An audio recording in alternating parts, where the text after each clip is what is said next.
Did you know that researchers at UC Davis have determined that Pinot Gris has an incredibly similar DNA to Pinot Noir?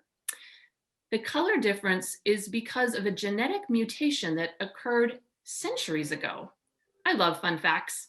In today's episode, Cindy, Allison, and I are going to feature three beautifully crafted Pinot Gris wines with strong female influences.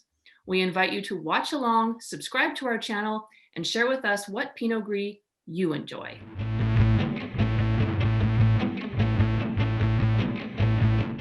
Pinot Gris, also known as Pinot Grigio, is a popular, easygoing grape variety.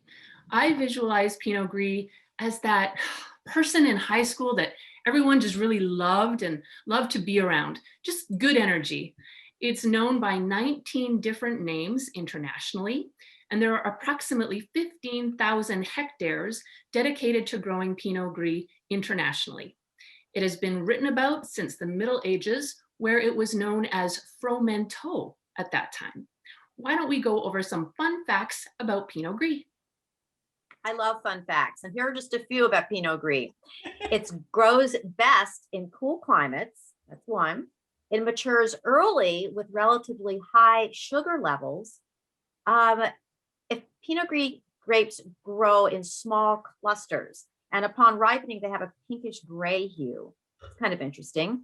And if Pinot Gris is considered an early to market wine and can be in the market within 3 months of fermentation, which is great for all of us Pinot Gris lovers.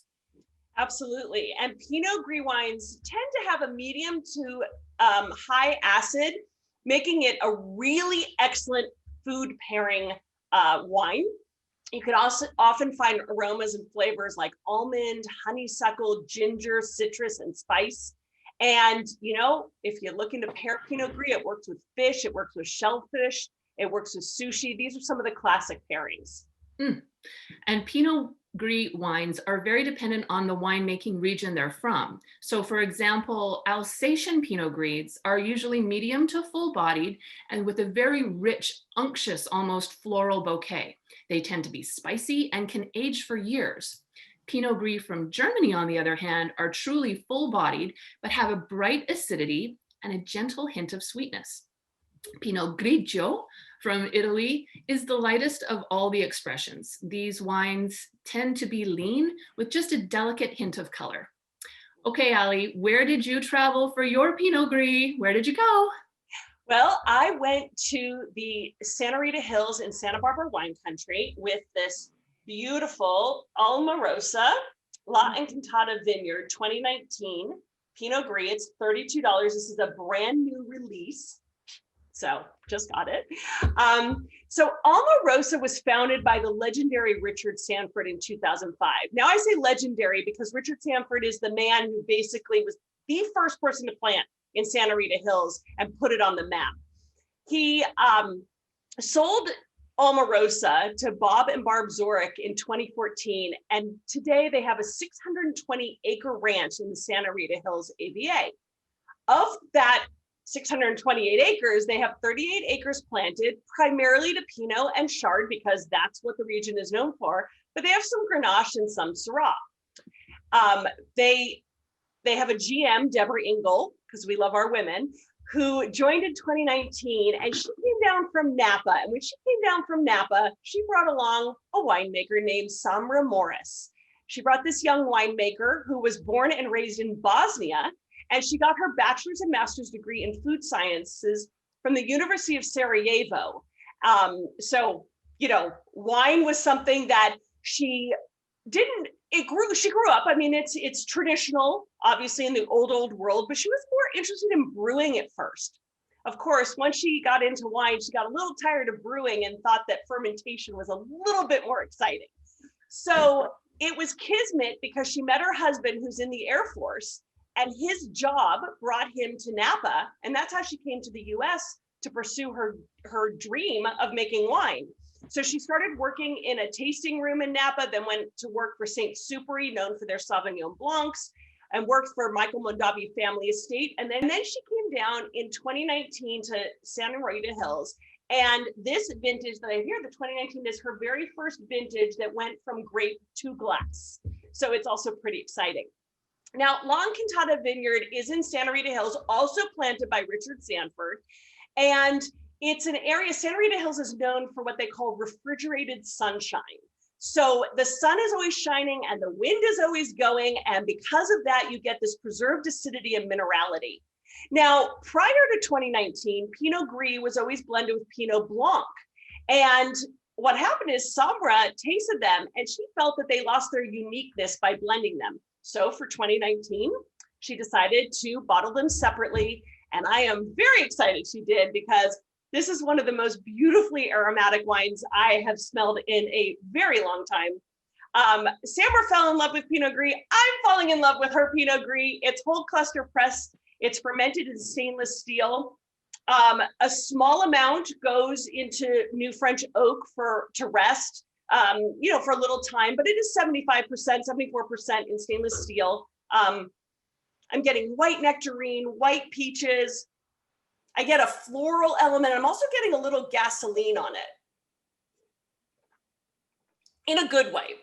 And it's got super powerful acidity. I mean, it has so much acidity that I'm thinking of like some chalky goat cheese would be really good with it, or having like salami and nuts and just like a nice plate with this wine, or having a fish like a tilapia or a cod, something that's a light-bodied fish. But I am just enjoying this so much. So I will stop waxing poetic about this.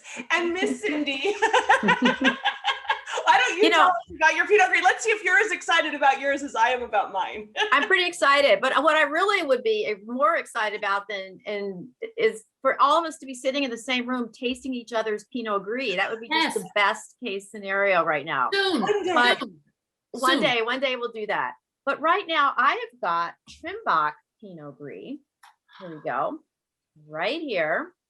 And I love it. It is from Alsace. It's the Trimbach Pinot Gris 2016 Reserve.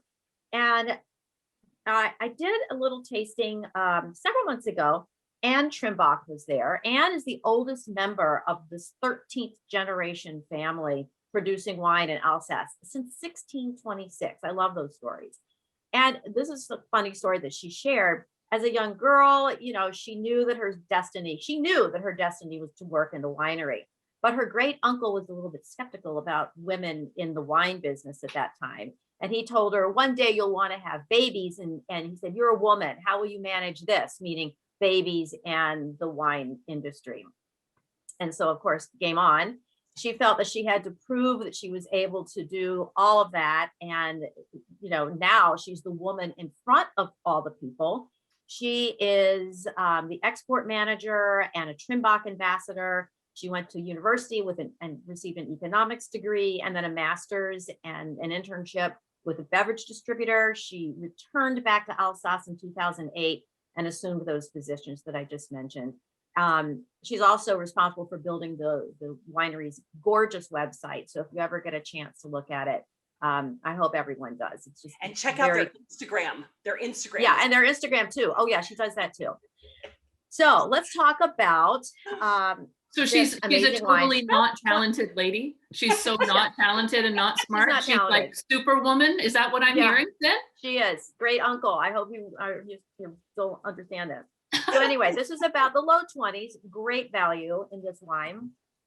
And what I love about it is that it's fresh. It's just remarkable. It's the variety combines a full-bodied and heavy but dry fruitiness. The quality, the word reserve, the quality is the result of a selection of fully ripe grapes. This is when you see reserve on the label, from the Rebaudier region within Alsace. And it really is structured and balanced and fruity and subtle. I just love it. I mean, on the nose, we've got pear and plum, even plums. The palate is dry and tight it's very concentrated, earthy a little bit, taut and clean. Honestly, I'm enjoying this now, but I really feel like I could age it a little bit longer too. For food pairings, I would go with maybe a fish in a sauce, smoked or raw meats, veal sweetbreads, a mushroom risotto, even something you wouldn't expect, but seasoned and aromatic dishes, Asian cuisine. It's fabulous. I love it. So Christine, how about you? What's in your glass? Well, Beat that. what do you think? What do you think? Well, because Pinot Gris from a woman? yes, Pinot Gris. Pinot Gris is in my glass. And the cool thing that I like about the two stories that you both shared, one was kind of a pioneer, so to speak, with Allie's wine, and Cindy, the Trimbach family has been around for centuries. And so British Columbia, we're not necessarily a new kid on the block, but we haven't been established as long. And what I love, though, actually, the fact that you brought up, Allie, about that it being your female winemaker's first single vintage of Pinot Gris, that's the same with mine, which is quite fascinating. Pinot Gris is British Columbia's most grown white grape variety. We do it exceptionally well here. And one of the most exceptional Pinot Gris wines is from none other than Stag's Hollow Winery and Vineyard. This is the 2019 Pinot Gris, and it's from the Parsons Valley, Parsons Vineyard in the Skaha Bluff sub-GI. So that's a new sub-GI for us. Obviously, Okanagan Valley. And Kira Lefranc is the talented winemaker at Stag's Hollow. And I love what she had to say about this wine. She said, having never worked with Pinot Gris before, the stylistic possibilities were almost overwhelming. She decided to do a rich and textural off-dry Alsatian style. So you can see the Alsatian style bottle. And that would suit their portfolio very well and would allow them to show off the more premium side of what BC can do with Pinot Gris. And then she said to afford as much variety and flexibility as possible when it came time to blending, she decided to divide the block of Pinot Gris into several different picks. So did passings on different days and then divided those lots even further and then did fermenting in different vessels.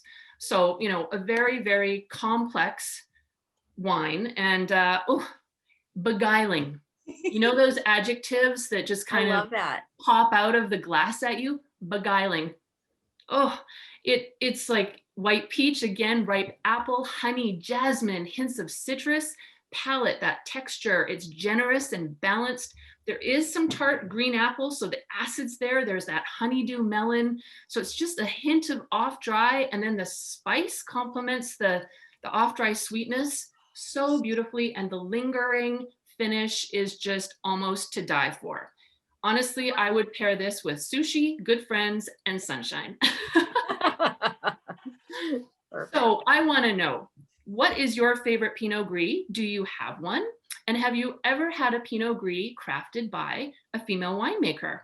Please let us know in the comments and subscribe to our channel so you don't miss another episode. Cheers, ladies. Cheers.